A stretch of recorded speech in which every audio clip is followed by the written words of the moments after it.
Fellow countrymen, at this second appearing to take the oath of the presidential office, there is less occasion for an extended address than there was at the first. For my statement, somewhat in detail, a course to be pursued seeming fitting and proper. Now, at the expiration of 4 years, during which public declarations have been constantly called forth on every point and phase of the great contest, which still absorbs the attention and engrosses the energies of the nation. Little that is new could be presented. The progress of our arms, upon which all else chiefly depends, is all well known to the public as to myself, and it is, I trust, reasonably satisfactory and encouraging to all with high hope for the future. No prediction in regard to its venture. On the occasion corresponding to this 4 years ago, all thoughts were anxiously directed to an impending civil war. All dreaded it. All sought to avert it. While the inaugural address was being delivered from this place, devoted altogether to saving the Union without war, insurgent agents were in the city seeking to destroy it without war, seeking to dissolve the Union and divide effects by negotiation.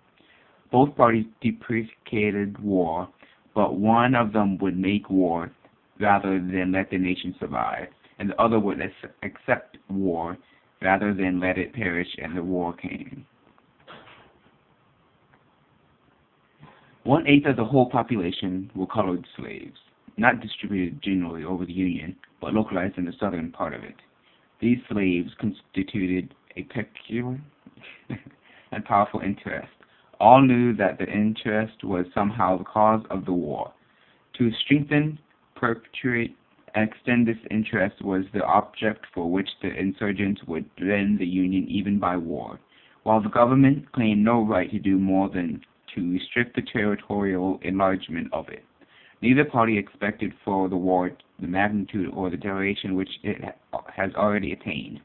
Neither anticipated that the cause of the conflict might cease with or even before the conflict itself should cease. Each looked for an easier triumph and a result less fundamental and astounding. Both read the same Bible and pray to the same God, and each invokes his aid against the other. It may seem strange that any men should dare to ask a just God's assistance in wringing their bread from the sweat of other men's faces, but let us judge not, and we be not judged. The prayers of both could not be answered. That of neither has been fully answered.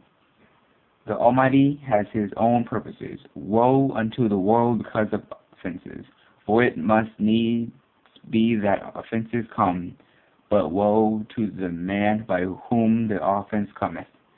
If we shall suppose that American slavery is one of those offenses which, in the providence of God, must needs come, but which, having continued through his appointed time, he now wills to remove, and that he gives to both North and South, this terrible war, as the woe due to those by whom the offense came, shall we discern therein and need departure from those divine attributes which the believers in a living God always ascribe to him.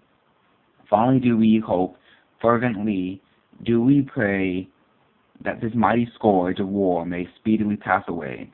Yet, if God wills that it continue until all the wealth piled up by the bondsmen 250 years of unrequited toil shall be sunk, and until every drop of blood drawn with the last shall be paid by another dawn with a sword, as was said 3,000 years ago, so still it must be said, judgment of the Lord are true and righteous altogether.